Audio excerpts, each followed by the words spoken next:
Hello, creeps, and welcome back to the Devil's Cut podcast. Your show, it was made for you!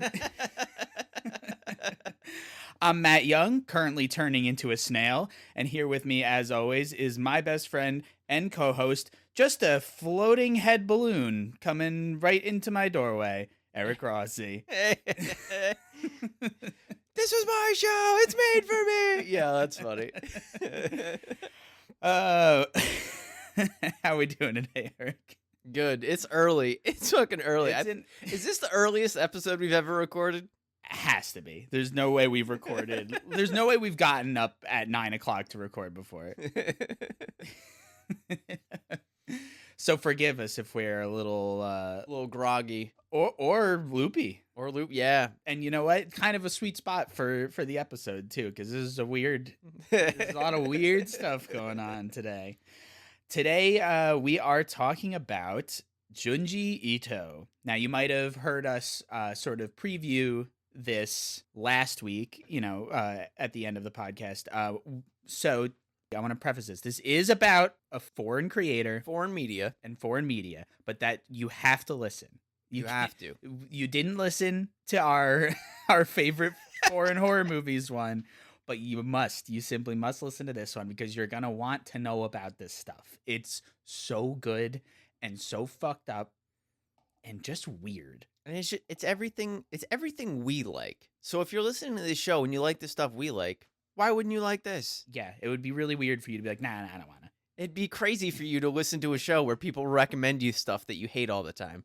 Yeah. Also, just the catalog and scope of Junji Ito's work is becoming ever present in. He's been around for long enough now that his influence on creators is now being seen in movies. People are making movies now instead of people growing up and seeing basically the stuff that Junji Ito watched when he was young. People read Junji Ito stuff and are like, oh, that really fucked up manga that I read. Yeah. I'm going to put this in my American movie. Yeah. Filmmakers, illustrators, everybody is sipping from the same pond. I will definitely talk about it later, but honestly, we just watched a movie that the more I think about it, the more I'm I kind of feel a little bit of Junji Ito in this movie. So you got to listen. Yeah. Which, speaking of, we saw a Substance the other day, Friday. Oh, it's Sunday. We saw it Friday. Time's been different since I saw that movie. It has. So. We're going to be covering that likely next week. Oh my God. Ooh, what a fucking heater. And honestly, a great kind of primer for talking about all of this lovely body horror that we have today. Absolutely. But yeah, we're also not here to talk about the Substance. Yes.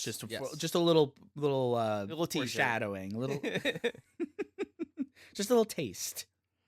But yeah, let's we're here to talk about Junji Ito, who is a Japanese manga artist, or mangaka as they call it. And you've definitely seen his work because almost everything he does and draws is so memeable.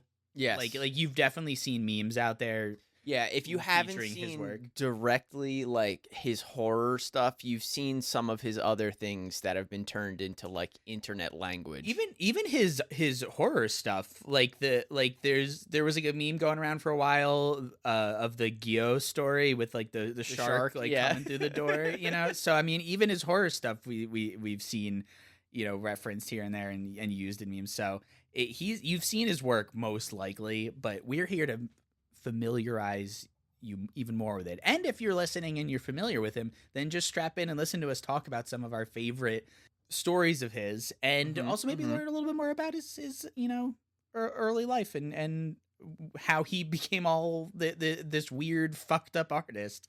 Yeah, on brand for him. Not a particularly traumatic, fucked up little childhood. He's a very mundane, normal, cutesy, demure kind of guy. Demure. He is demure. Humble. Absolutely. Yeah, weirdly enough, this guy is the anti-Poe, where his life that he led and currently leads is not fraught with depression. And I mean, maybe I don't know his his deep thoughts, but I mean, it is the way he puts himself out to the world. It's like he's very, like you said, he's cutesy, he's demure, he loves his cats. He does. And then one of the very common references you'll see online is comparing him to Miyazaki. The lead and founder of the studio Ghibli films. And those movies, if you're familiar with them, are so like whimsical and colorful and bright. And sometimes they'll have like a dark tone, but always with like sort of like a hopeful spin on it. Yes. But that guy is the most nihilistic, depressing. Like his hair is constantly all over. He's always like smoking like 7 cigarettes at a time. Yeah, chain smoking. And he's just like, the world sucks. His kids hate him. Like everything's the worst for that guy. Yeah. And but then he's also the guy who made My Neighbor Totoro, right? But then you have this guy who's like writing stories about like women who turn into centipedes because they're stealing people's ribs, and then he's just like, look at my cat, isn't he funny? I love my cats. And meow, his kids talk to him, and they seem to have a very happy seeming family. So it's such a weird dynamic. And the more I like see and learn about Junji, I'm like, what's crazy to me is how youthful he actually does look. The man's 60 years old. He looks better than me. Yeah, he looks great. He's double my age. He looks like he's maybe in his early 40s tops. He's doing great. Good for him. Yeah, I don't know what he's. You know what? It's because he gets the demons out. I literally just thinking that last night. I was like, how does he retain his youthful innocence? And then I was like, you know what? He has what many of us lack, the ability to conjure that demon in his head and put it right on paper and make money. The paper. He literally gets it out, and yes, and then exactly the key ingredient to youth is money. He gets to take his demons out of his brain, and then people go, "Here you go, money, please." He's got a winning fucking formula. Yep. And I need to tap into it. Stat, because I'm only getting older. He already looks better than me. I can't lose more ground than this to a 60-year-old man.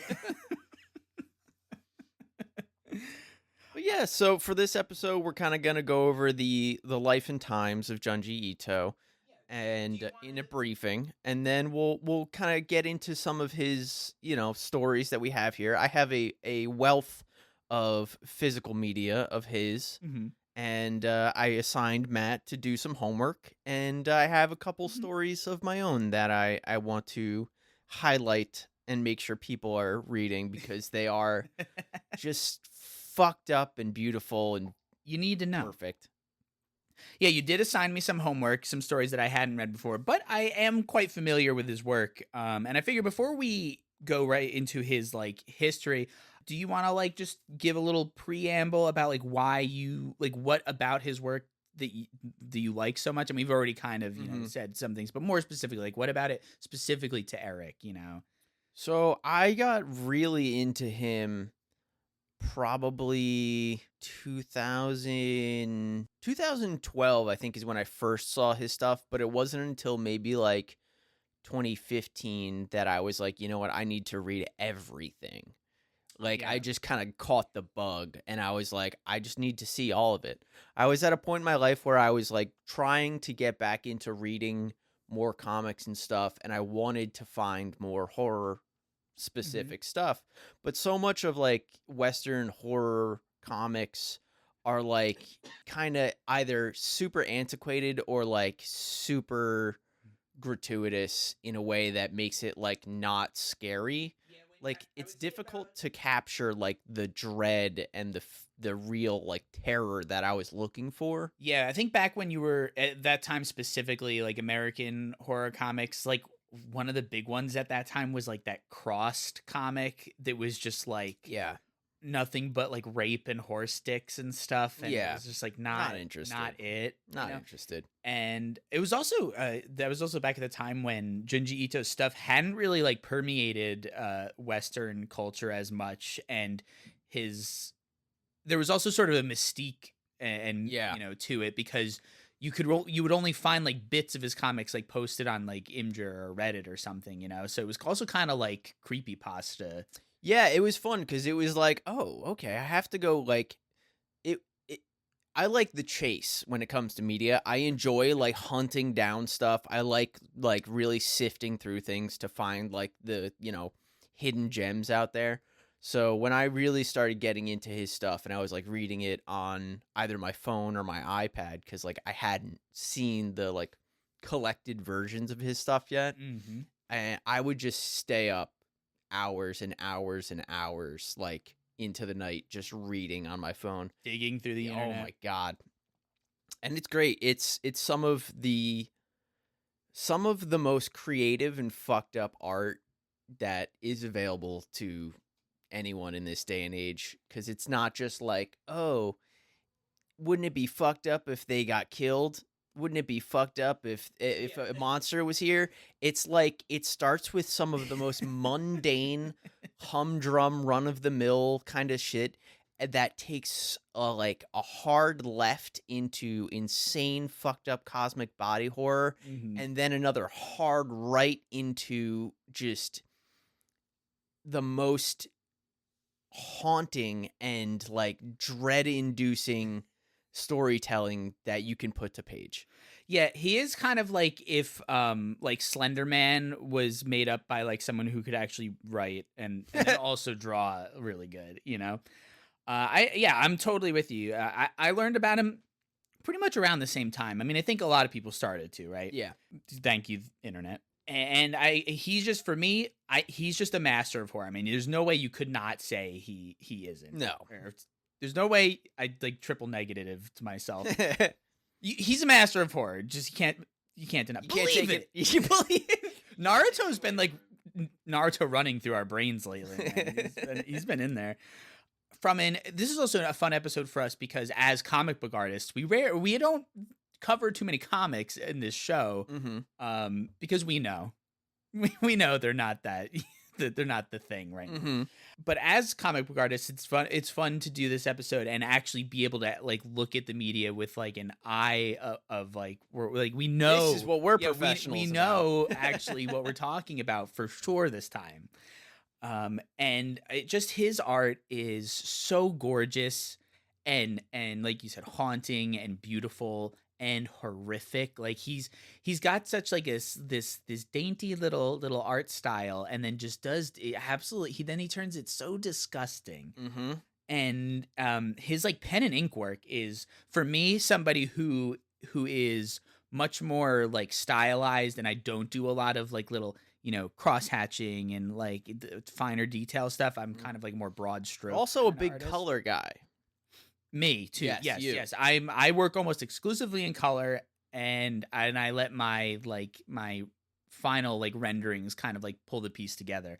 But honestly, a lot of his stuff looks worse after it's colored because he just captures what he wants so perfectly with just black and white pen and ink, and it's so good and so far removed from what I am like capable of doing that it just astounds me every time I see it. Yes, like, he's an absolute grand master of like high contrast. His ability to really render out every little detail where it needs to be. Yeah, like I love how the stories will all start out in sort of a very loose kind of open rendering of the scenes and the characters, but then like right when like the horror turns on, everything gets so detailed and scary, but until then everything just looks very like bubbly and like whatever, like normal, which I upon rereading a lot of stuff and like really getting into like his technique and everything,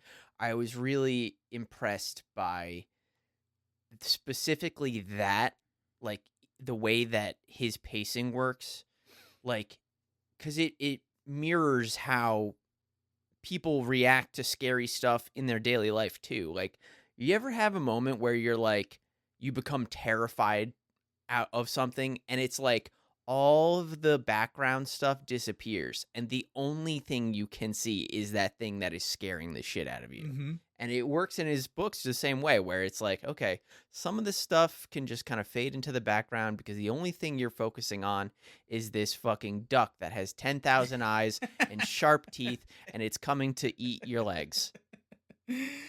Oh my god. Yeah, it's just his ability to take like a normal mundane world and just inject it with just like this most unsettling eeriness possible. And it would be one thing to just write that, but the fact that he can so perfectly illustrate it is just it's such next level stuff. It's absolutely insane. And it's never been more accessible than it is now. It is super easy. You can go to any Barnes and Noble. You can go to any major bookseller here in the States and find shelves of his stuff. I mean, it we'll get into it a little bit later too, but like you could run into a Hot Topic. Like at one point, FYE had a bunch of his stuff. Oh, for sure. Like you can find his stuff like in the mall. Like it's extremely accessible now. Yeah, and I guess what and that's like his artwork, his pen and ink shit is so amazing. But even then, his writing itself is also like really really strong. Mm-hmm. It's just he really does know how to capture like the scariest like possible version of any scenario. He really likes to just take you mentioned it earlier. He loves to take something just so like ubiquitous to everyday life, just very mundane things, and like stuff that we take for granted that we would just never really think twice about, and then it's like, oh, and what if that killed you? It's like he takes this thing and it makes you think, well, what if it did? Now or what if it drove you completely insane to the point where you killed a bunch of other people? Yeah. And that's not even, to mention, and that's like other objects. Then you take his body horror stuff, which is like body horror is the same concept, right? Yeah. Where it's like, what if like the whole body horror is literally just like your body betraying you and not doing anatomy betraying you. So like it's his ability to also to double down on that too. It's like some of the things that you'll see in his work. It's like I can't even think about how this guy put this on the paper. And when you read his stuff, you want to see it. It's not like the kind of thing where like you're watching a horror movie and things get gross and you look away. The grosser and nastier and more fucked up and freaky things get in these books, the more it draws your eyes into the page. You just want to be like, it's almost glued. like a spiral. Yeah. Mm-hmm.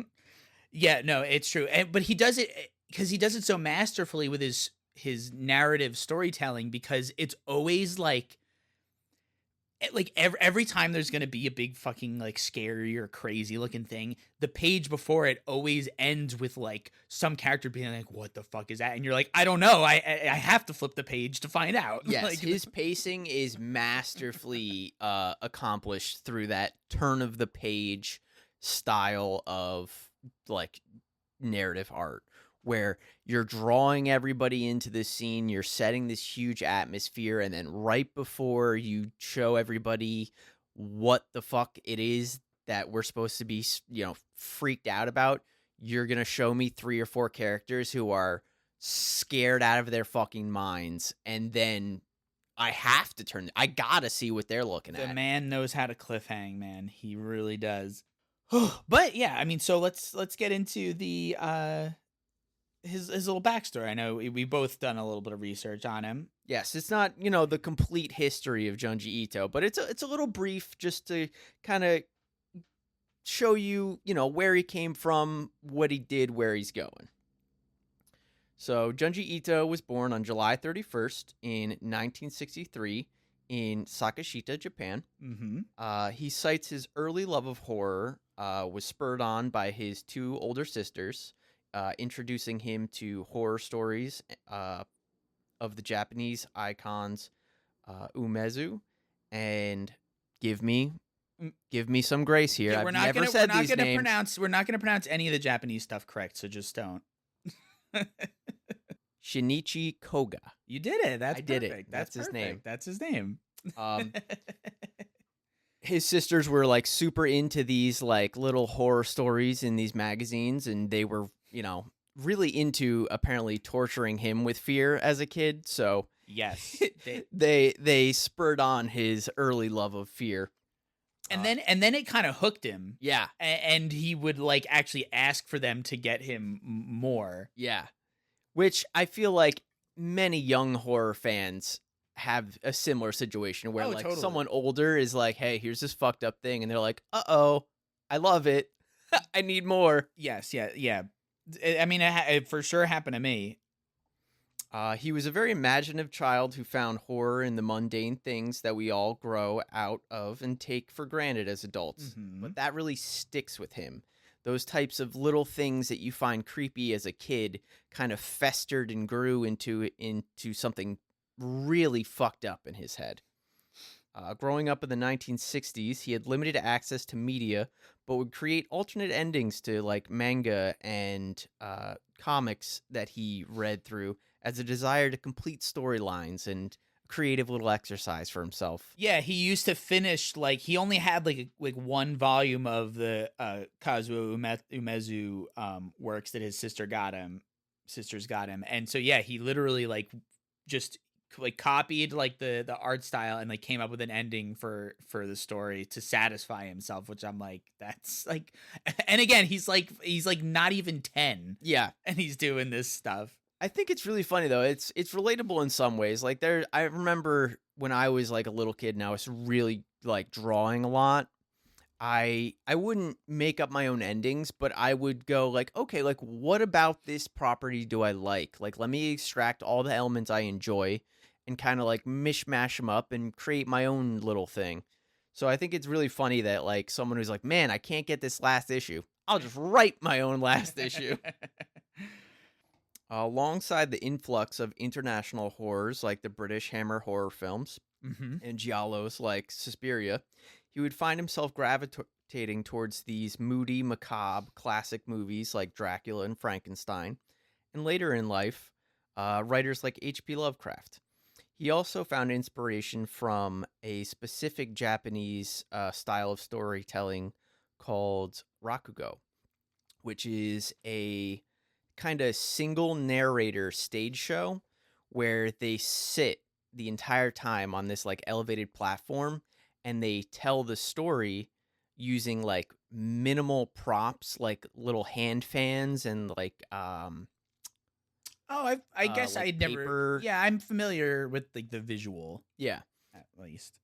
But I thought that was really cool. It's like a very old-timey like way to approach your love for horror stories. Mm-hmm. It's a very like campfire, but kind of elevated to like a more stage production-y, like classical art. Yeah, sort of like an old-timey Japanese Joe Bob, you know?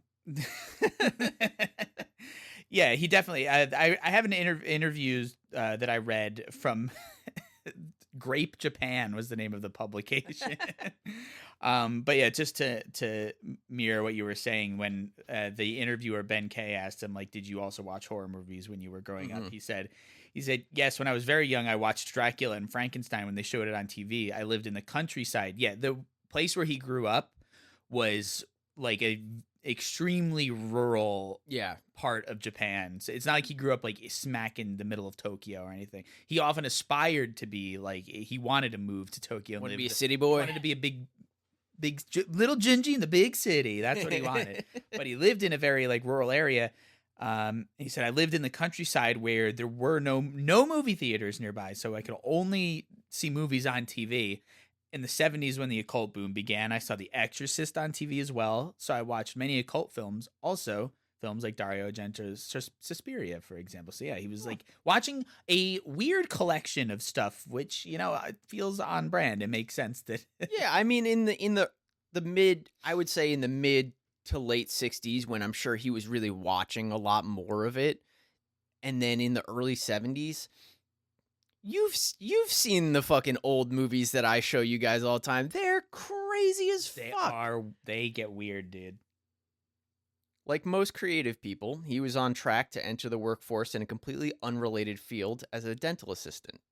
Yeah, he was he was like the guy who like sculpted like dentures and stuff. Yes, while he was still drawing and creating horror stories as a hobby, he was able to learn a lot of anatomy from this line of work, along with a unique approach to personalizing his pens and brushes derived from skills he gained while shaping dental implants and dentures. Yeah, so if like nasty. So if it wasn't like already apparent that this guy is a true horror artist, I mean, what other like horror creators do you know like customize their tools based on their knowledge on how to sculpt human teeth? Yeah, it's like yeah, and it is like I said, so on brand for him. Is like, let me just take this very normal thing and apply it to making the most fucked up art I can make. Like, what are you doing to these brushes? Fast forward a little bit. After winning a honorable mention for his submission to Monthly Halloween magazine in 1987, the story he submitted was the precursor to what would go on to be one of his greatest works, Tomie. Mm-hmm. He transitioned out of the dental field, and he would go on. He's only doing it for 3 years. Good for him. 3 years in teeth, I'm out. I got everything I need in teeth. But he would go on to publish this story in the magazine for 13 years, finding success in the shoujo genre. Which is interesting because for anybody who might not know like the sort of like ins and outs in the different ways manga is published, shoujo is it means that the manga is targeted towards like teen girls. Yes, think of Clamp, School Detectives, Sailor Moon. Yeah. You've probably heard of Card Captors. Yeah, yes. You've probably heard of the like manga publication Shonen Jump. So basically Shonen is the male equivalent. Like Shonen manga is targeted towards young adult males, but shoujo females.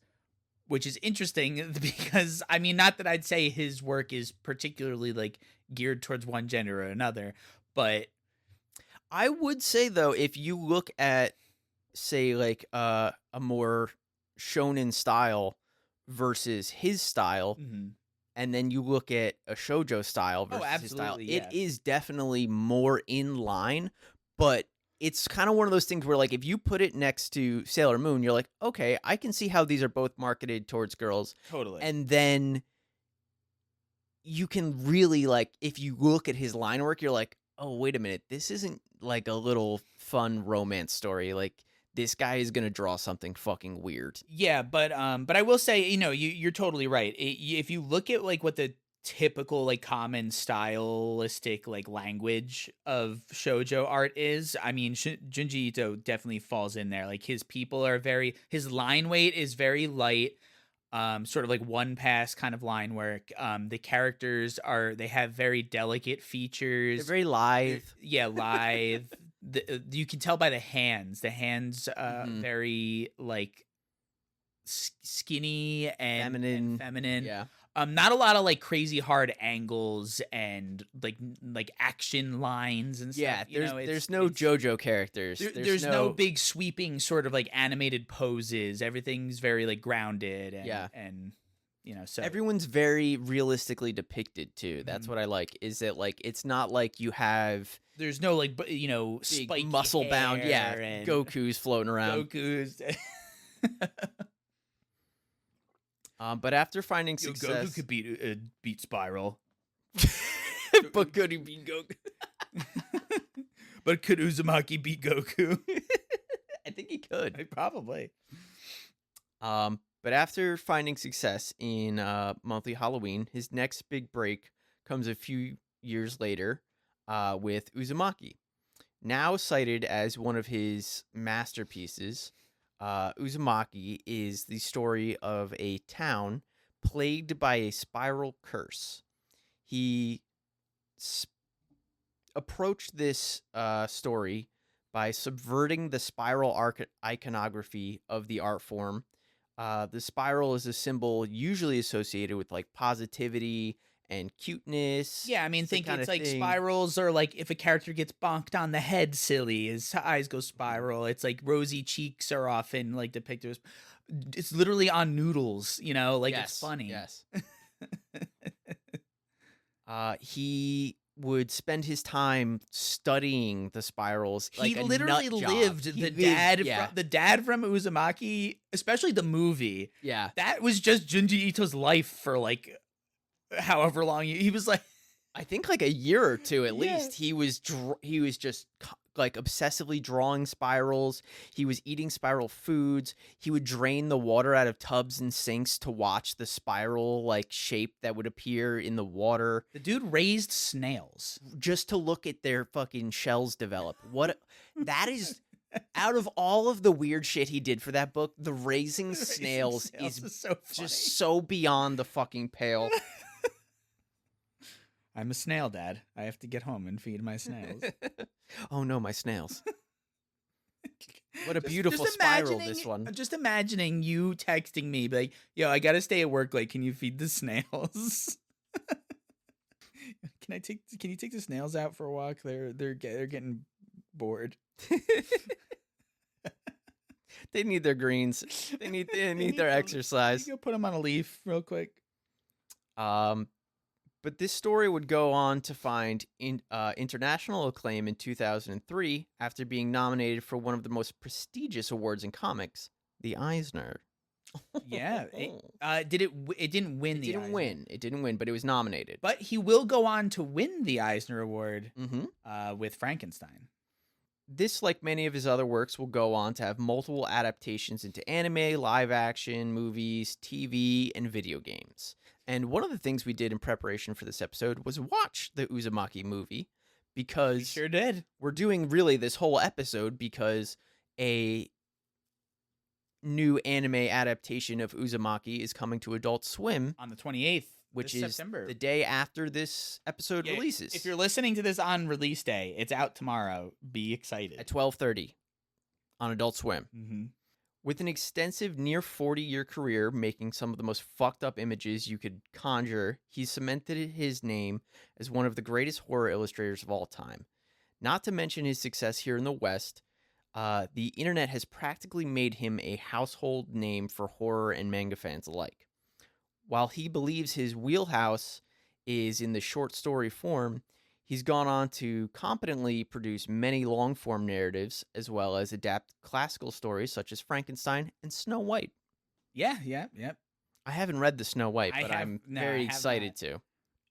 Even now in 2024, he continues to spread his own freaky little brand of visuals across all forms of media. He's had tie-in events with Fortnite, poorly executed Netflix adaptations. What Junji Ito can you be in Fortnite? Well, in Fortnite, when they released the Junji Ito collection on Netflix, they did a tie-in event with Fortnite where you could go through a Japanese like city and avoid head balloons that were coming for you. The head balloons were in Fortnite? How did I miss that one? Junji Ito head balloons in Fortnite. Oh my god, how did I miss it? Well, maybe we'll get Spiral Fortnite for Uzumaki. I don't know. But he's also gone on to do a pretty extensive game. Yo, I would like the Chow Garden in Sonic. I would absolutely play a Junji Ito snail raising simulator that becomes like a fucking snail horror game. Let's make it. But he's gone on to do a pretty extensive crossover with Sanrio, the Hello Kitty brand, this year. They'll cross over with anybody that's slut Hello Kitty.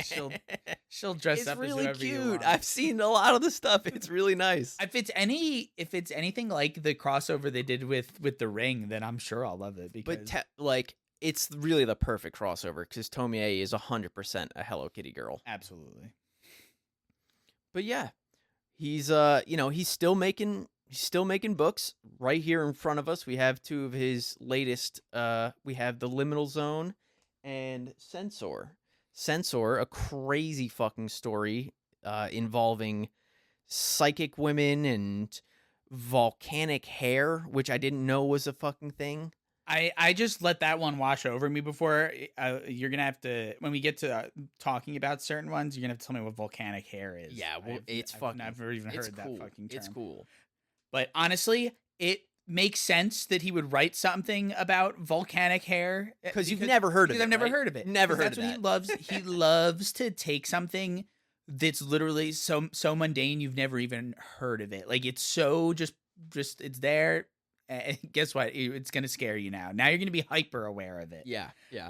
And his his inspiration comes from so many different weird ass places. So like we said, he watched a lot of like very specific movies growing up, but he also like you said also he drew a lot of his inspiration from his own like fears and insecurities growing up. Like we said he grew up in a very rural area. Mm-hmm. One of the things that he always cites as like scaring him the most from his childhood was his bathroom. Mm-hmm. Because his bathroom was in the basement of his house at the very end of a long underground tunnel, which is like so crazy. Like I know like of rural areas in America, like we had outhouses, right? You just yes. above ground, a little potty area, but like to build I mean, I guess if everyone's like living on top of each other, right? Mm-hmm. You just go down and under, right? So, but just the idea of having to go to your basement, which is everyone agrees scariest part of the house, second only to the attic, second only. yeah, an unfinished basement. Go through just a man-made tunnel to go shit. Like not even like a fun place you're gonna end up. It's like literally a pile of shit and piss. But also it's underground, like you said, unfinished. So it was loaded. This tunnel, this dark tunnel with shit at the end, was loaded to the like brim with centipedes and these things called cave crickets. Have you ever seen these? Yes, I have. They're for a boy, a snail boy afraid of other bugs. I can't imagine a worse fucking thing to have to do it at like midnight when I have to piss and I'm already a scared, terrified child. So growing up, I always heard that like friends that lived farther inland would have to deal with these type of like spider crickets and fucking cave crickets. I had crickets in my house when I was young, but like normal crickets. No, normal crickets. I'd never seen one of these things, but there was one night, funny enough, like after I had really started like getting into his stuff, we were living in like a kind of transitional place where we were working on our house to get it ready to be sold, and we were like renting out this other place, and I was living in a kind of like there was like a mud room that we had kind of like swapped out for my my bedroom. And so it was like there was a outside door attached to that room that like bugs could come in. No. Now I was laying on the floor, like cracking my back, and I leaned over, and I am now about 3 feet away from one of these disgusting monstrosities, these cave crickets. I have never moved so fucking fast to try and kill this thing. It's a fucking alien nightmare creature. I totally understand why he was fucking traumatized as a child, because me as an adult saw one and I was like, well, I have to kill it immediately. Yeah, big bugs, I can't do it. They're too scary. But you know what? I understand where he's coming from by putting it into his art, because I hate bugs, but I love to draw them. They're so fun to draw. They are. They got all the cool parts. Yeah, they're just gross and I just don't want them anywhere near me. But yeah, so like that's like, I mean, that's his backstory essentially. I mean, he's still working today. He's extremely prolific. I can't wait to see like what he ends up doing like further down the line. What more weird shit he's got cooking. Before we get into his stories here that we've kind of like read through this week, there's an interview, I think it's through Viz Media. Not Grape Japan? No, not Grape Japan, but it's like on YouTube, and they kind of like they sat him down and they're like, hey, here are all of these like horror artists online who are creating these things now currently. we want you to see if any of them scare you, and we want you to rank them. And it was like, stuff like Siren Head by Trevor Henderson, and like a bunch of other like fun like internet horror artists. And every single fucking image, he was like, oh, this is terrifying. This is absolutely this is gonna be in my nightmares tonight. Like every fucking image they showed him, he's like, oh, that's the scariest thing I've ever seen. I can't wait till they announce that Junji Ito's going to be the artist for the Skibidi Toilet comic. He would it would be, I would read it. It would be so good. It'd be so good. If Junji Ito did Skibidi Toilet, it would go off so hard. I'm speechless. It's so close. It's so close. It's so dangerously close. It is like some of the Junji Ito if you stories spoke that into existence, I'll strangle you.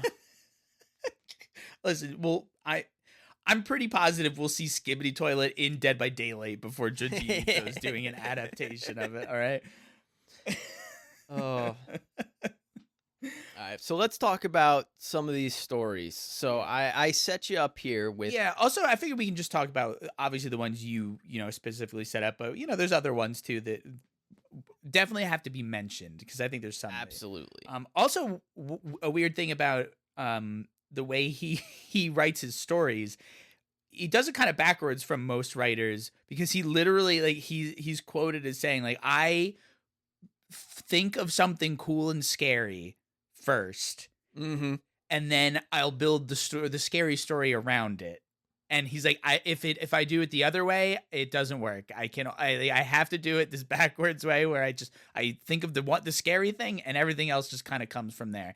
I mean, it makes sense, like in his typical like art form, like his short story form. It totally makes sense. It's like a Twilight Zone episode, right? It was like you start with what is the most fucked up, scary, like 2-sentence horror you could think of, and then build the rest of the story around that. Yeah, and I mean, and his long form stuff, like Uzumaki is a long sprawling story, like a one large narrative, but every chapter, and same with kind of like less so with Tomoe, but with Gyo, it's like that. But within these like long sprawling stories, it's sort of like every chapter is its own almost self-involved thing. That it's like a little vignette. Yeah, but they all connect in the longer ones. But even then, he still kind of breaks it down into shorter stories, even within his long ones. He says himself that like he's better at the short story stuff, but I think as far as like Uzumaki, and I don't really know much about Gyo. The death stench. Gyo's fun. Gyo's the one with all the fucking weird like fish monsters. Yeah. Well, we can talk about that one. But yeah, he says he's not that good at it, but I think he's really. I think with Uzumaki is like pretty perfect, like of a horror story. I mean, he's just whatever he's doing, he's got to keep on doing it. Gyo's fun. It's again, you said at the beginning, it's one of the ones that have been like memed out of control, where you just see that shark busting through the door. He said he wanted to take the dread that he felt when he was watching Jaws, but put it on land. He was like, what's so fun about Jaws is that, like, all of that horror is contained to the ocean. So like, what if we took all of that scary shit and just drug it up on land so you can't run away from it? Gyo is I haven't read Gyo, definitely not all the way through, mostly just like panels and snippets here and there. It's the full name of the manga the story is Gyo Ugomeku Bukimi, which actually translates to fish ghastly squirming. Which is like so cool. And yeah, it's essentially that. It's essentially about like when you die, your body starts decaying and rotting and you stink, right? So he took that idea. He was like, oh, dead stuff is stinky, and then was like, well, I'll make that the sort of like fuel for these spider-legged fish creatures. So basically, like, creatures start dying, and then this thing called the death stench, just like a big old stinky cloud, like pig pen, follows these creatures around. and makes them grow limbs and start like spider limb, like mechanical spider limbs. Yeah. And start like biomechanical shit. Yeah, and then it's weird. It's really weird. Again, I don't know like the whole resolution of the story. There is no resolution. It just it goes just away one day, yeah. Inexplicably. It's horrifying. Yeah. Just as mysteriously as it arrived. And then the airbenders vanished. Yeah, and that story's about like a couple, like a young boy and girl who are sort of just trying to survive this like increasingly large apocalyptic wasteland of mechanical spider-limbed creatures. But it is just like his other like long form ones. You have your overarching like thing, right? Like you have your death stench, you have these fucking gross creatures, and then it just is kind of like it just opens the door for him to go like, okay, well, what if it was this kind of creature, or what if it was that kind of creature? And then like each story is like this different like angle at approaching the same situation. Mm-hmm. Yeah, I know that Gyo specifically was channeling. He always says that one of his biggest fear in life is just war. Yes. Like I have a quote from that interview with Ben K, where he asked like, what is it that truly frightens you in real life? And Ito goes, I talked about it before, but it's war. I know it's not exactly an exciting reply, but in the end, it boils down to a fear of death. Also, mysteries which hint at death, situations where I fear there is impending danger, where something unknown lurks ahead, things that heighten my insecurity. And then cricket spiders, talked about that earlier, and centipedes, millipedes, and cockroaches. They frighten me too.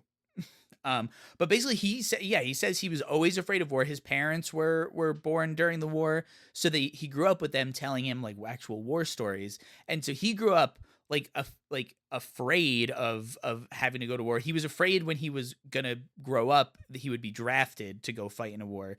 So like who amongst us?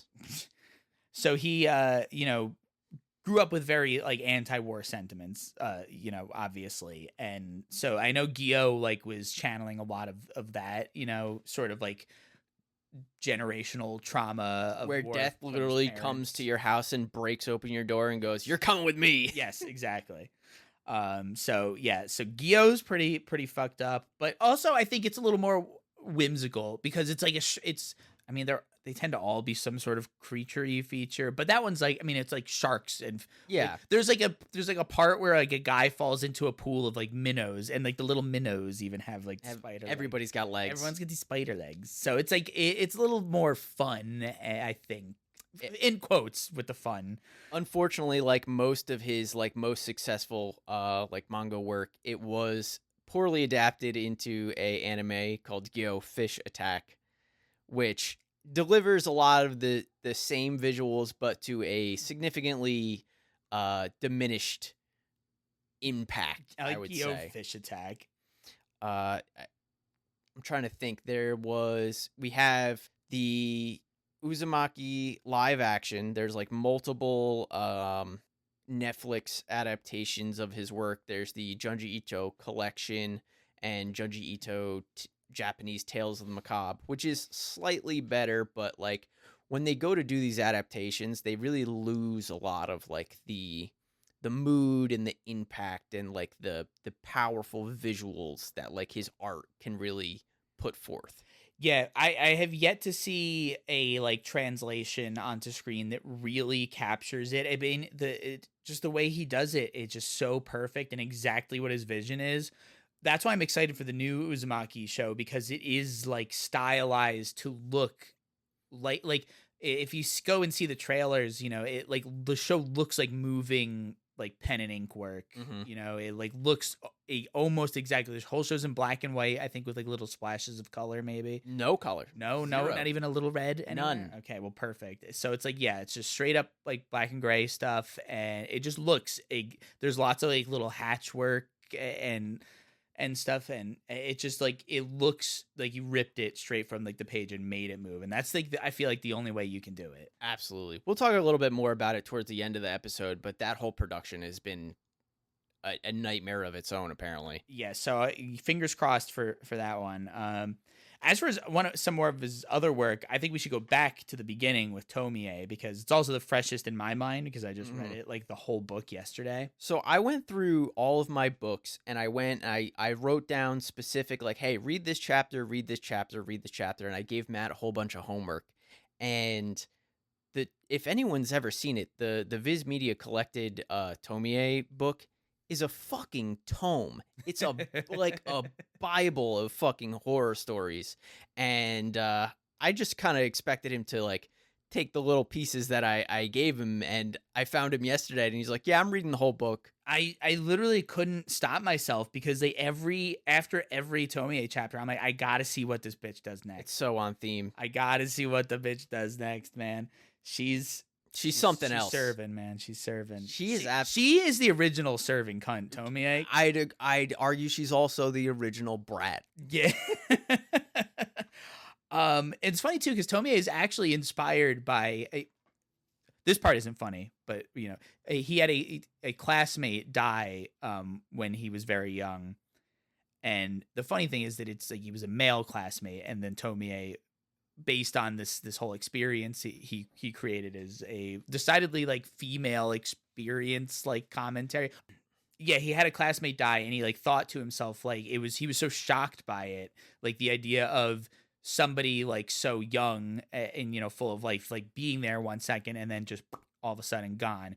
So he would like it felt so surreal to him. He kept thinking like the classmate would just come back one day. Yeah. And that was the inspiration for Tomie, which is the story of a teenage girl who is murdered, and her classmates are so shocked and surprised, and they hold a funeral, and then like the next day she just shows back up at school like nothing was wrong, and everybody's very concerned. Yes. And that's like the fucking general like overview of it, but it's so much crazier than that, y'all. I think we can kind of spoil a little bit of the beginning. The beginning it's been out for so long, and the beginning is the first chapter sets the whole thing up, and it's really only like 10 pages. It's not even that long. So essentially what Tomie is about this girl Tomie who is like she's not as good of a girl as you would think, right? It starts with her trying to seduce her teacher, who is like, I guess he's also at fault because he definitely has already fucked her in this. But she's trying to get him to leave his wife and be with her. Meanwhile, she has another classmate who's in love with her, and this classmate like sees her. They're on like a field trip in the mountains, sees her flirting with the teacher, storms into the scene, tries to like wrestle her away from the teacher, who also doesn't really want anything to do with her. And in this sort of like scuffle, Tomie falls off a cliff and face plants and dies right in front of like falls. Yeah, and like face plants and splats and dies like right in front of her whole class. And all of them are like, oh my God, what the hell just happened? And then the teacher comes down and he's like, hey, this is going to get real bad for all of us. So what we're going to do is so that nobody finds out, we're just going to sweep this under the rug. We're going to chop her into a bunch of little bits. And each one of you is going to take a bit home and find somewhere to hide it. And that way nobody will ever find Tomie. And as the teacher starts to carve her up, she like wakes up. Yeah, she wasn't actually dead, fucked up, but it's too late now, so we got to kill her. We got to double down. So we have like this whole, and also it's revealed that like nobody in the class really liked her. They all are like, oh, what a bitch, like that fucking Tomie. Like everyone knew she was fucking psycho, dude. And then after that, you know, they have the whole like class is pretending, right, that everything's normal. Everything was normal. No one knows what happened. And they have a funeral for Tomie and everything. And then the next day, who shows up back in class perfectly fine and definitely not in a million pieces? It's Tomie. And then she goes on to then like drive the teacher insane by just basically reappearing. Like she really doesn't even do anything to him. He just kind of goes crazy. I mean, if you murdered and chopped up a fucking girl and she showed back up, that would drive me pretty crazy too. Yeah, absolutely. So he goes nuts. And then, but that's kind of like the whole setup for the whole story of Tomie. Like, yeah, it's sort of a series of stories where Tomie will sort of show up into someone's life and then force them to become so obsessed with her that in the end they and probably other people too join in like murdering and mutilating her. She basically dies in every she inspires story. like an insane obsession in these men, boys and men alike, that drive them to re-murder her, which in turn causes her to regrow from her murdered corpse into either a new version of her or like a duplicate of her or like some fucked up little monster version of her.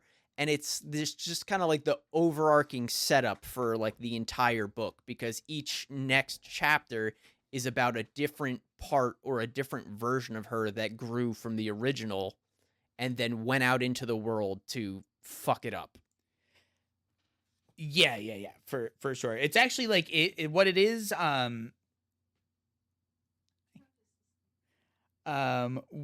What Tomie is like playing on a lot of the time is this. There's this like Japanese term called Yamato Nadeshiko, which is like a term for like the Japanese like ideal for women.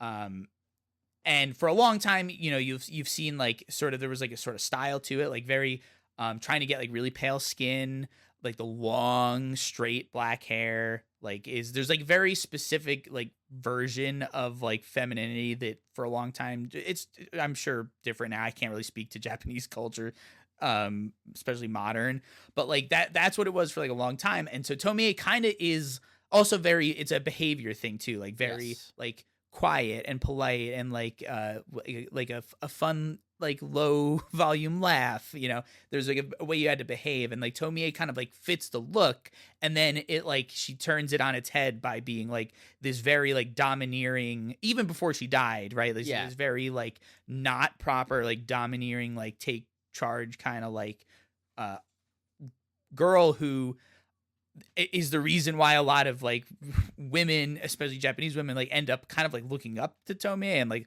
wanting to be like her. Yeah, because like she was like powerful, right? Like, in a world where like the feminine ideal was like very demure. I mean, she's a monster, but yeah, it's you see it in other parts of media too. Like if you look at like Pearl, everybody loves Pearl. Yeah.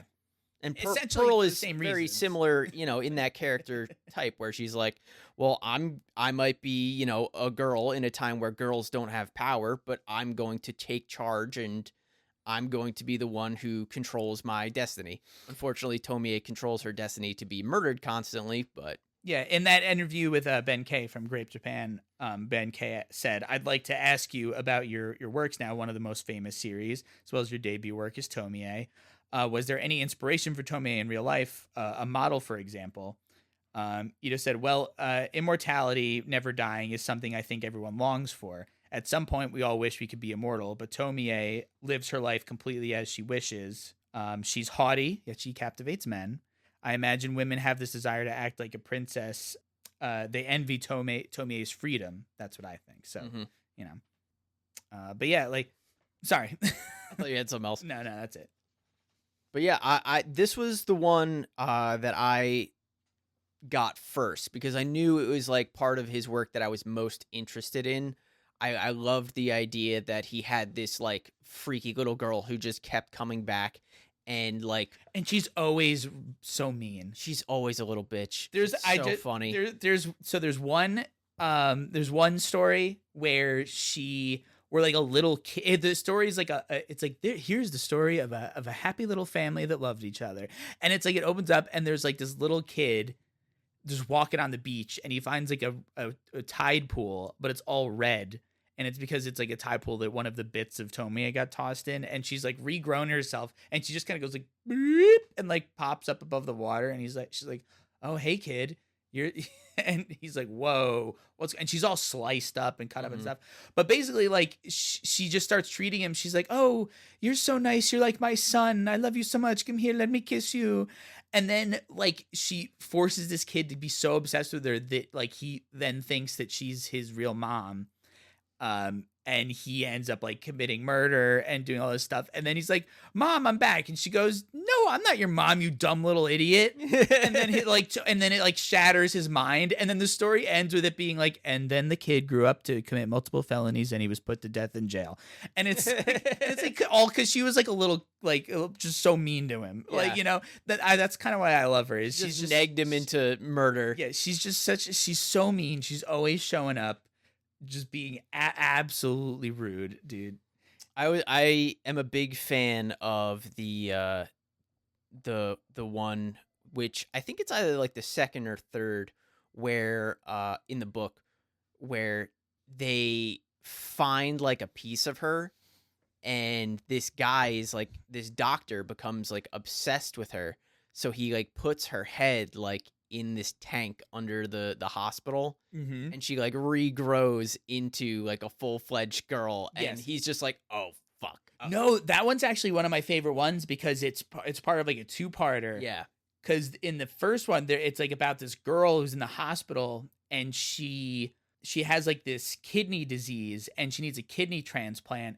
And they end up getting like, Tomie gets murdered by somebody in a previous story. So they have Tomie's body and they're like, oh, the blood type matches, so we'll put Tomie's kidney in there.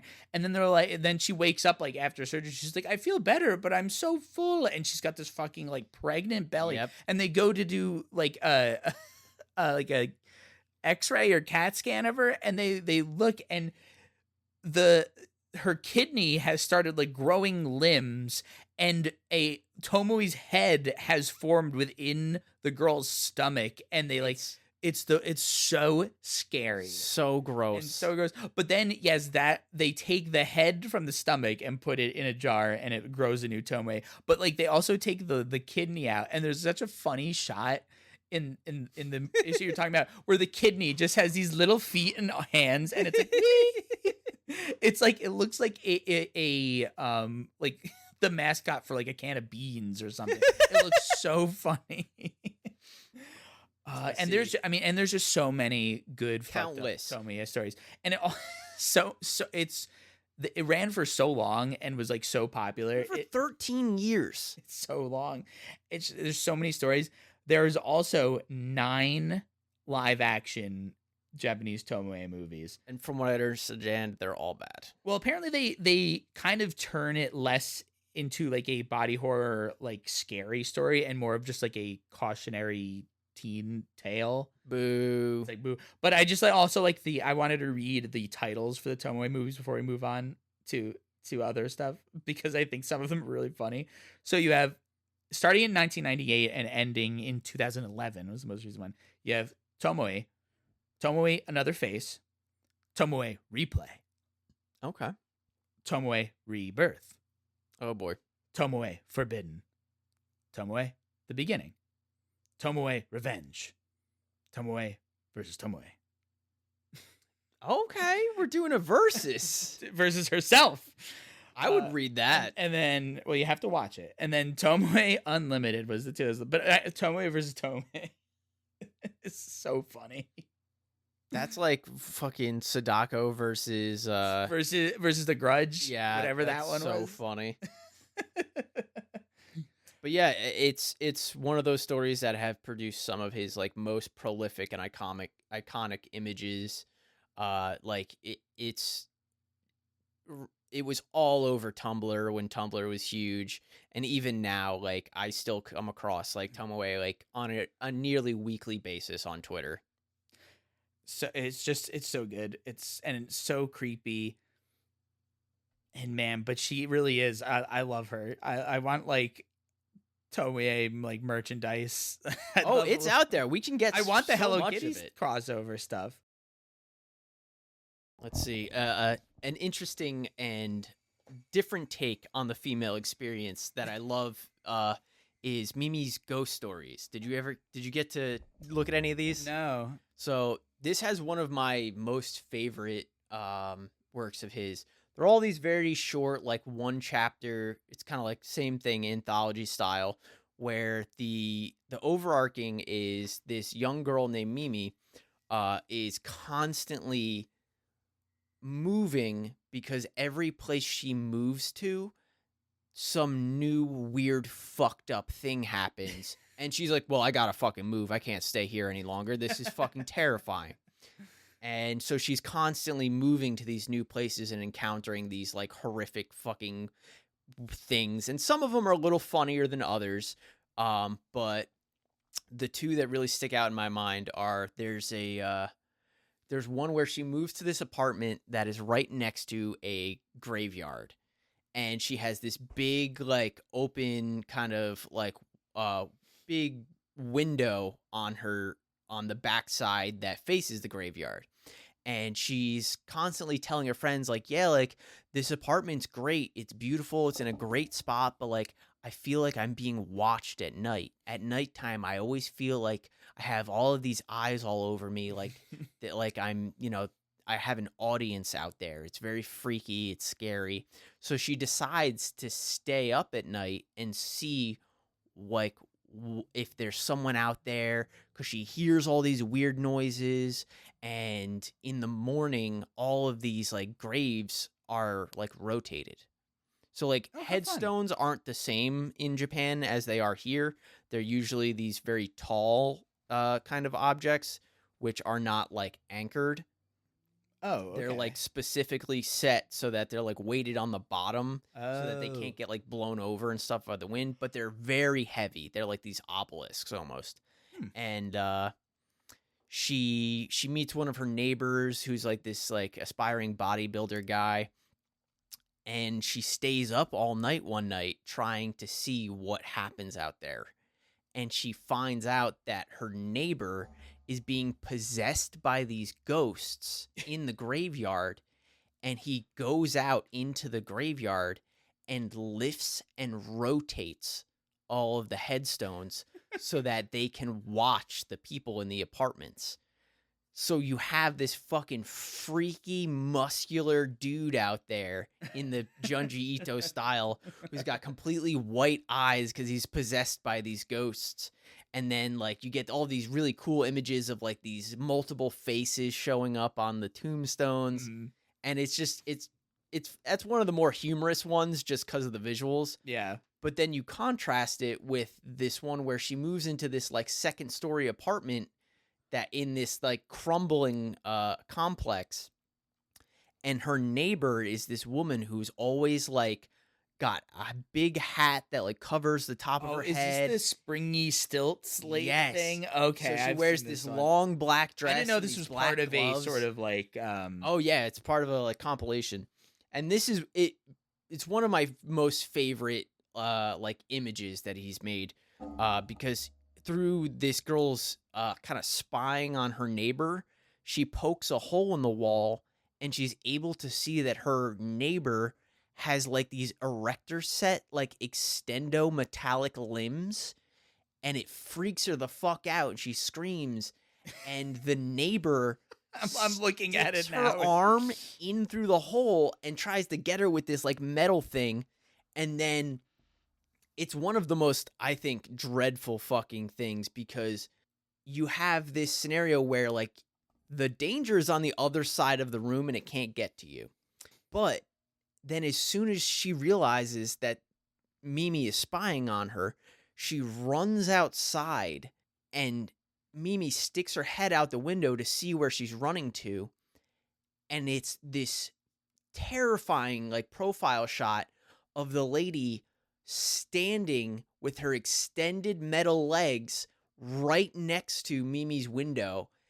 And then she crawls in and scares the shit out of her. It's so gross, nightmare dude. Fuel. It is so well contrasted with the all black dress and the all black like hat and glasses, and then you have these like gleaming metallic limbs. Oh, it's fucking terrifying. Yeah, I read that, actually. That's one of the ones that I read like sort of in isolation when I was younger and first discovering him. Yeah, that one is so fucking weird. That was I read that one pretty early on, and I was like, oh, I'm in love with this guy. Like this is the hooks are in.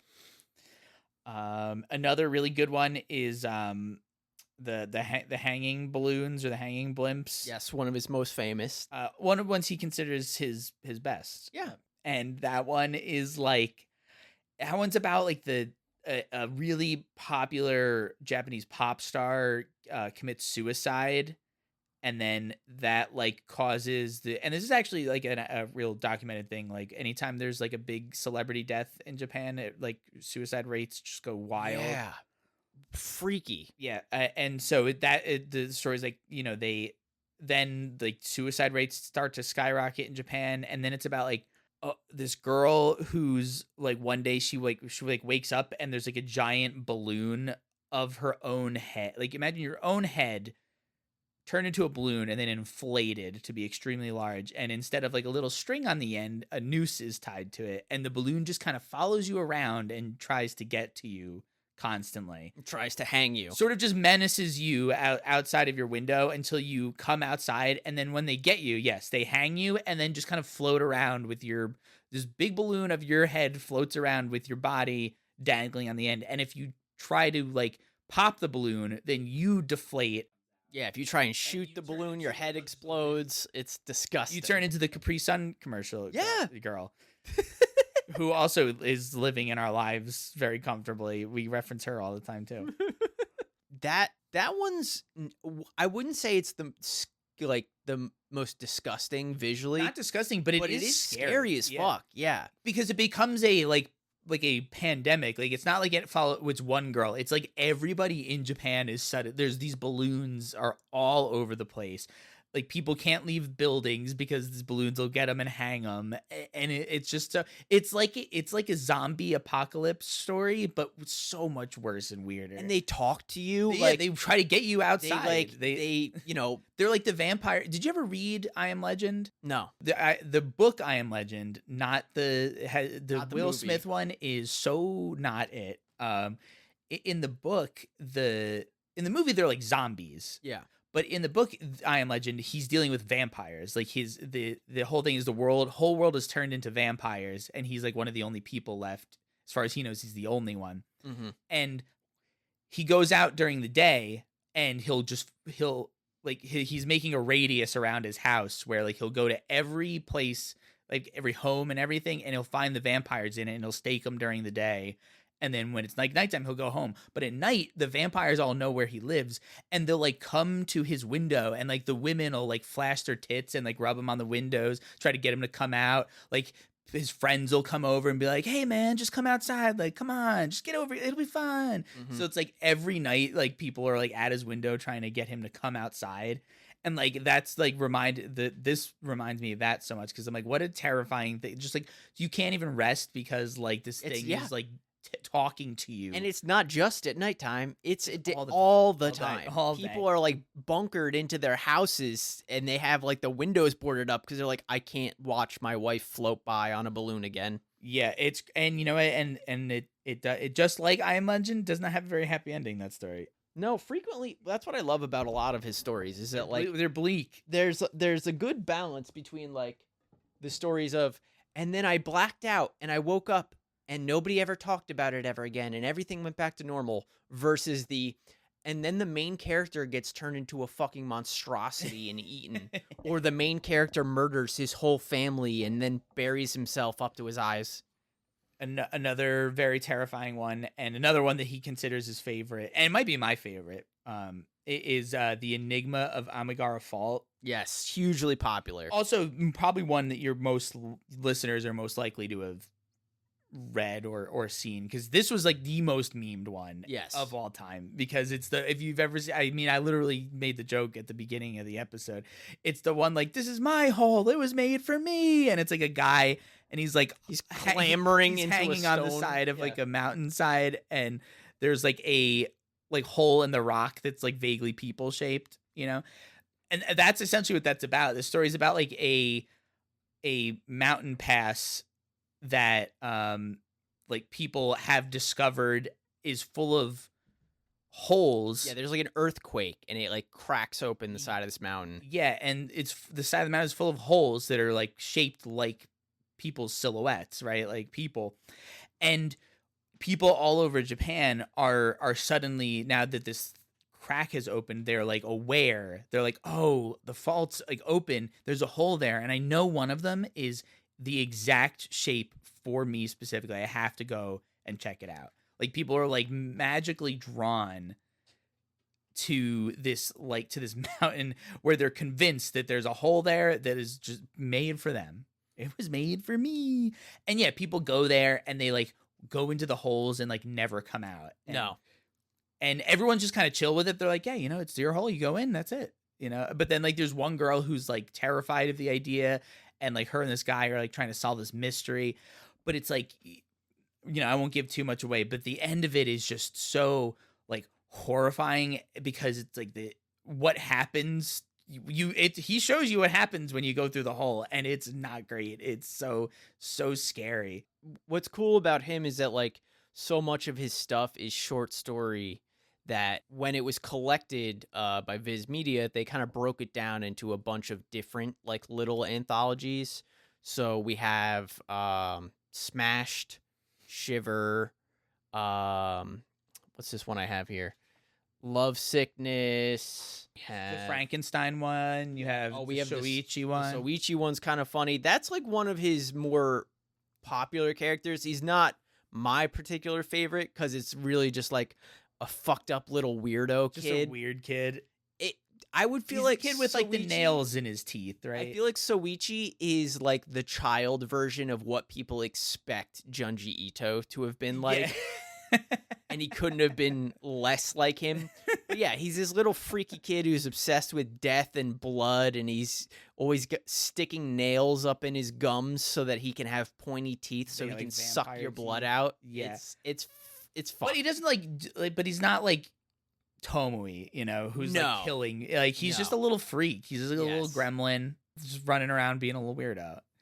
I also don't like Soichi as much as they allude to it. There's I think it's like the second or third chapter of him where like somebody goes missing and like the main character's like, wait a minute, I think that kid vampire sucked him dry and like buried the body.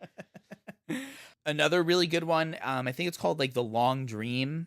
Yes, The Long Dream's really scary, because that one's about like a guy who every time he goes to sleep, he's in the hospital because he's like, I have a sleep problem, doc. And he's like, every time I go to sleep, like I went to sleep last night and it felt like a full day had passed. And the doctor was like, well, that's just, you felt like that in your brain, but like really didn't. And he's like, well, yeah, but like it felt like that, so not so great. Can you help me? And then every time he goes to sleep, the dream that he goes in lasts like progressively longer and longer, like exponentially longer. And he says like, oh, it would be fine if it was just dreams, but it's like mostly really fucked up nightmares, to the point where like by the end of the story, the guy is like, okay, last time I went to sleep, like it's been like I was in their dream for like 10 years. I don't even remember what I was doing yesterday because it's been 10 years for me. Yeah. And the idea of like, yeah, dreams feel like they're progressing in real time when you're having them, but really the idea of they're like happening relatively quickly. Most dreams occur within like a 3-minute span of like our human life. But the idea of being so hyper aware of the passage of time in your dream to the point where like you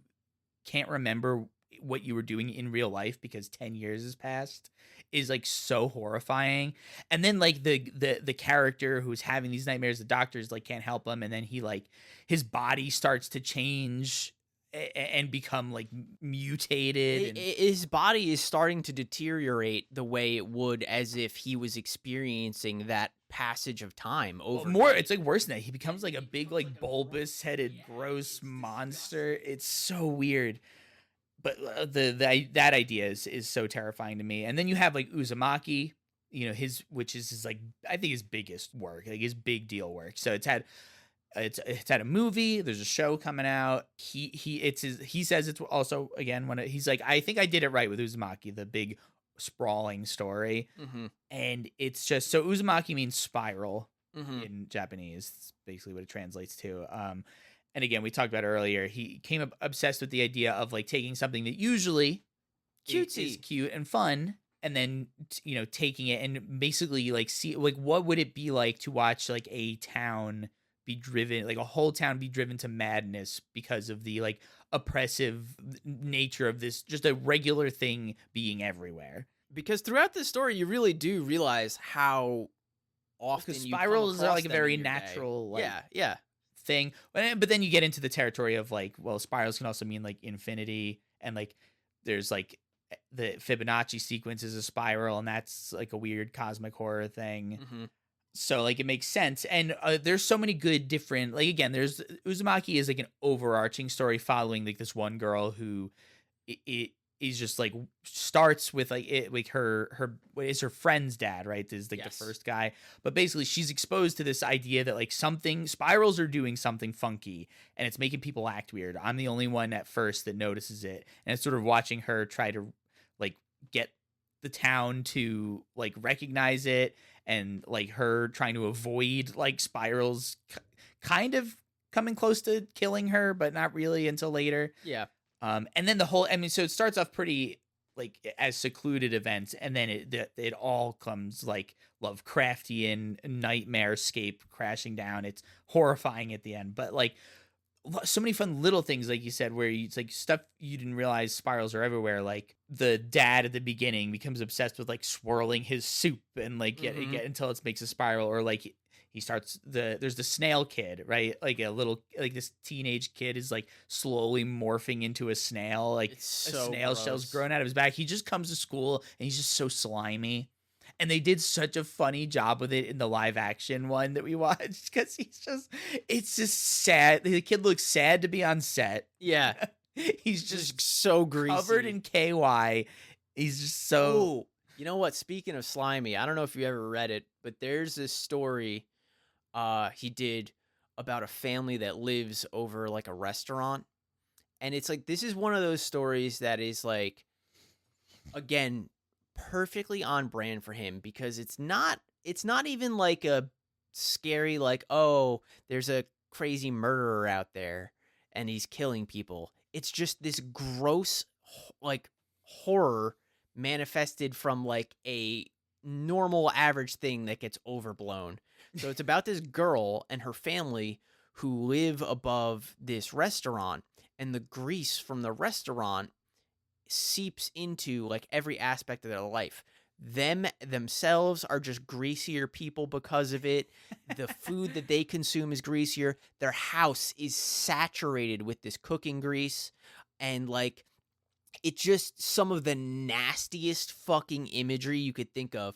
There's like these shots of like the brother like popping his zits, and they're like these long like white head like spirally grease things that are draping down onto this girl's face.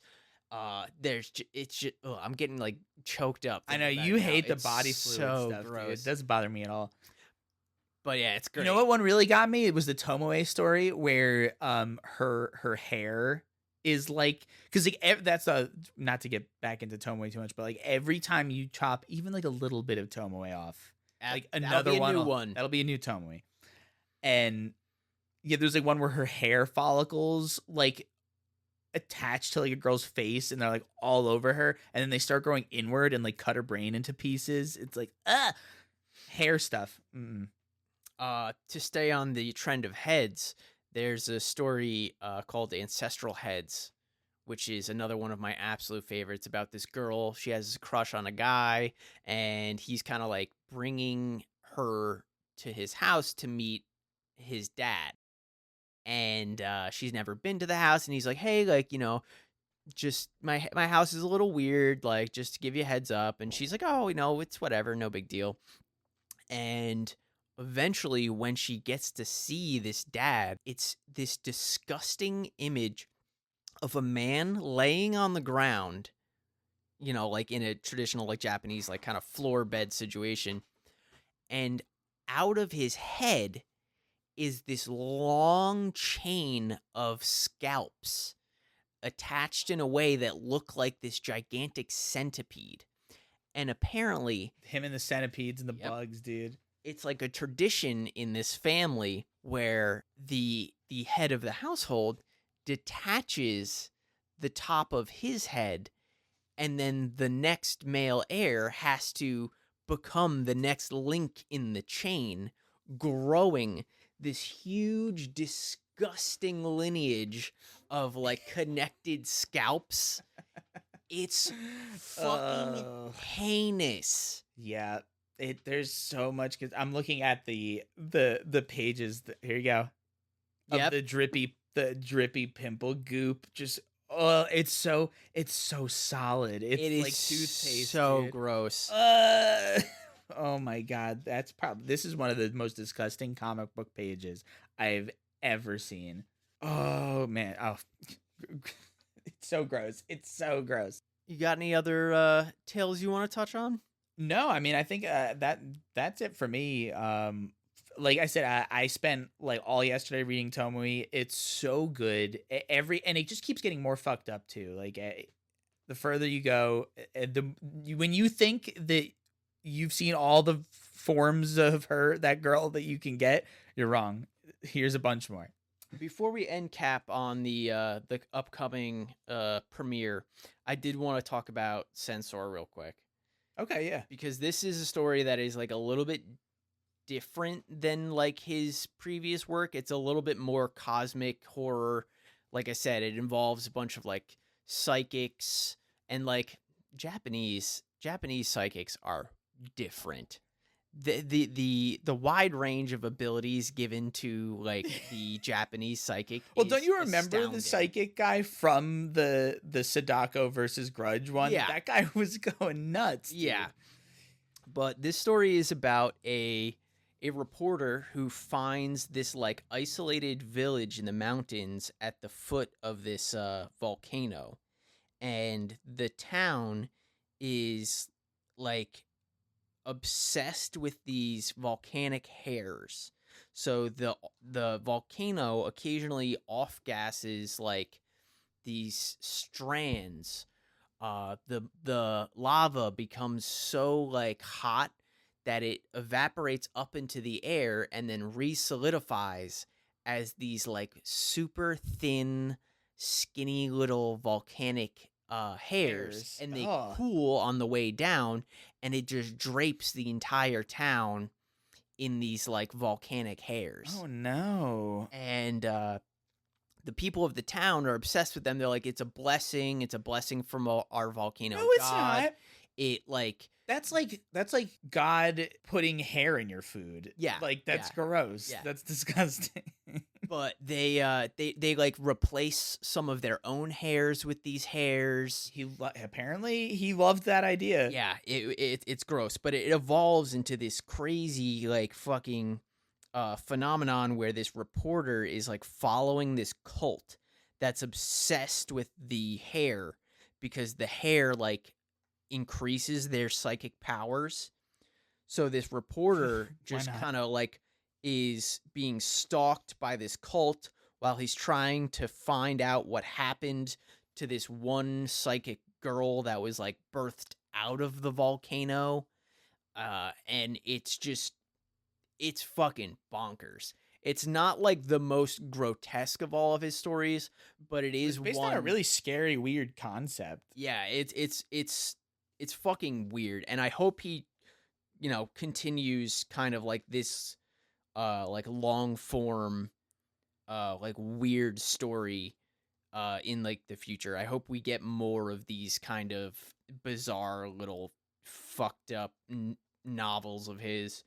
Also, I'm looking at pictures of like places where volcanic hair has been found, and they're like, it's like, rock faces and caves and stuff, but the way volcanic hair looks, these photos look like Rumpelstiltskin's like dirty little pervy jerk off cave. Yeah, they're nasty. It's like golden hay. It looks so weird. That's how they describe it in the book. Like all of the rooftops of this town are like, they look like thatched roofs, but when you get closer, you're like, oh, that's volcanic hair. That's not hay. That's so weird. But that's one of his more recent ones. I think it came out in 2020, and it's so cool to see like the evolution of his like art style, like in his more modern stuff, where he's like, he's getting older, he's integrating a lot more like digital aspects, but like I think he's doing it in a way that really complements his art style. Oh yeah, totally. I mean, I was just marveling before we started about the difference, because like Tomoe is one of his earliest works. It's his like first thing was published Tomoe. work, yeah. And going from Tomie to hit the book, this Liminal Zone one, which is one of his more recent ones, the I mean, it's like you can still tell it's the same artist, but everything is so much more polished, but not in a way that makes it feel less like organic, you know? Yeah. It's just like No, it's very he's complimentary. learned so much and is able to like add so much more to every page and panel. It's wild. But you know what? But you also don't suffer that like from going back to his earlier works either. It's still compelling. No, I mean, it's just so nice to see how much he's grown, though. Even to the front and back of the Tomoe like collection. Like the first story to the last was a decade that went 13 years that went by. Yeah, the level up in like artistic ability is astounding. His progression has been insane. Now, that is to the detriment to any animator who even comes fucking close. So, as I mentioned earlier, the other animated adaptations of his work suffer majorly from its attempt to kind of take what's on the page and bring it to life. Color really just doesn't do it the service that you think it would, and the amount of texture involved in his work is nearly impossible to replicate, which brings us to the new show, and they got so much closer than as far as I can tell, they've gotten so much closer than anyone else ever has. And they should, because it took them a fucking dog's age to do it. This was a series that was supposed to premiere in 2020. It was announced in 2019. They're like, yep, it's coming out next year. Don't worry about it. Then, like, maybe 3 or 4 months before it was supposed to premiere, the fucking director was so racked with guilt that he's like, hey, we are not anywhere near ready to start putting this show out. We had to invent an entirely new style of animation to make this happen. We sincerely apologize to the fans and to Junji Ito himself that this is taking so long. But the crew was like living a Junji Ito story. Yeah, trying to make going crazy show. Trying to make it happen, because the ball has been dropped so many times that they're like, we are going to stick the landing on this no matter what it takes. And hopefully that means it gave them more time and more space so that these animators weren't fucking worked to death. But they tell us like, hey, it's coming. Don't worry. Fast forward to 2022. 3 years into the project now. Mm-hmm. The director comes out and practically with a sword in hand against his stomach is like, I promise it's coming out. We haven't abandoned the project. We've been diligently working. It's just taking so long. It's so difficult to do. Please don't give up on us. We want to make something that the fans are going to love, because as all of this is coming out, you know, as he's working on this, we have those 2 other Netflix adaptations that are reviewed like dog shit. Yeah, I remember the one is like it's like a series of episodes, and each one is like one of his different short stories. Like they did the hanging balloons one. Yeah. I mean, I didn't hate it. It just didn't capture the feeling.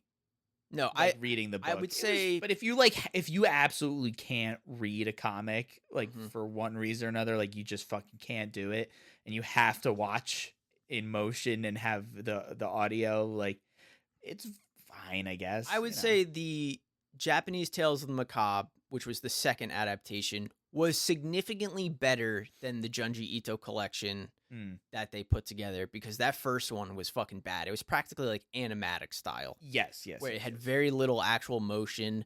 The colored images were just like subpar. It was just not hitting at all.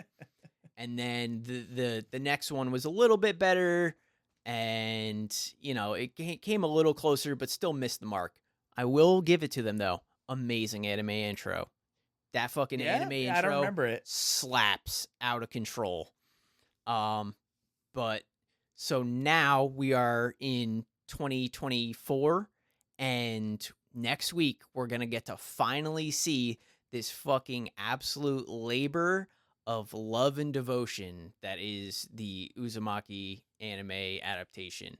I am stoked. I forget the name of the guy who scored it, but it seems like from the trailer and what everybody else is saying, like in production, that like the guy who scored it fucking nailed it. It's weird. It's fucking... Do you not know who the guy who scored it is? I can't remember off the top of my head. His name is Colin Stetson, and he did the score for Hereditary and Color Out of Space.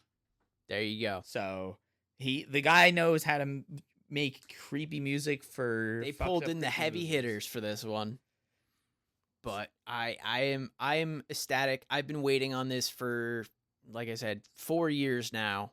Yeah, I mean, it took the animation team, look how much time they put into it.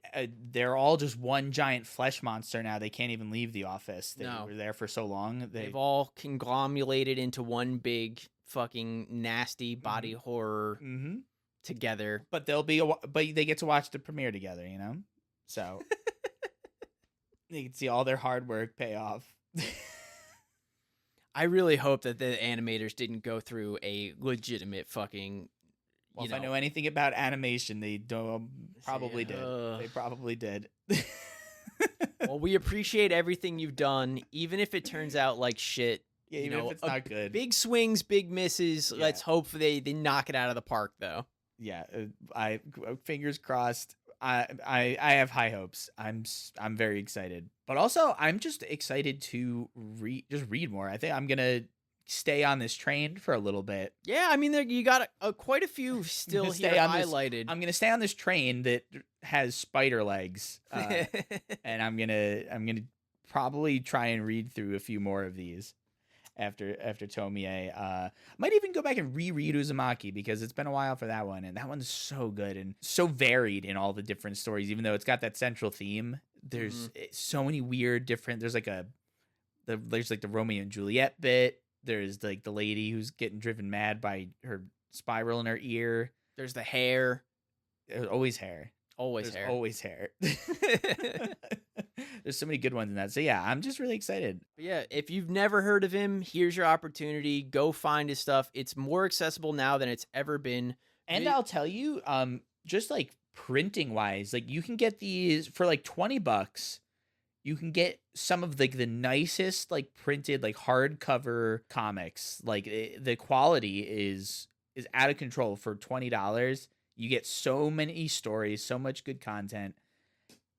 Yeah, and you get a really nice piece to put on your bookshelf. Like it just looks nice. Yeah, they're really, really good. What do I got here? 1, 2, 3, 4, 5, like about 7 of these things, and they take up like half my shelf. They're awesome. Highly recommend the physical. You can find, digital copies of all this stuff too, but I really recommend getting the physical books. They're not much of an investment, and they look really nice, and they're full of good stuff. And I will say, listeners, if you need the plug, if there's a certain story you're looking for and you can't find it in any of these books, we know where to. You come hit me up, and I will send you that link because I have tracked them all down for this episode so that Matt could read them, and I will share them with you as well.